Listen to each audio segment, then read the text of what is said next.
binza ndajya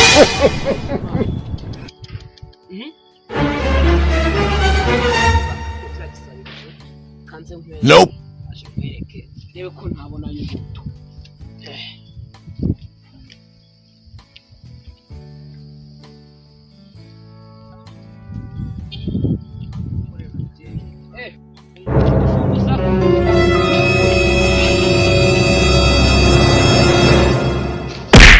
kimuga umva akira amafaranga ya rwanda biragenda rwose nabonye nana nawe nope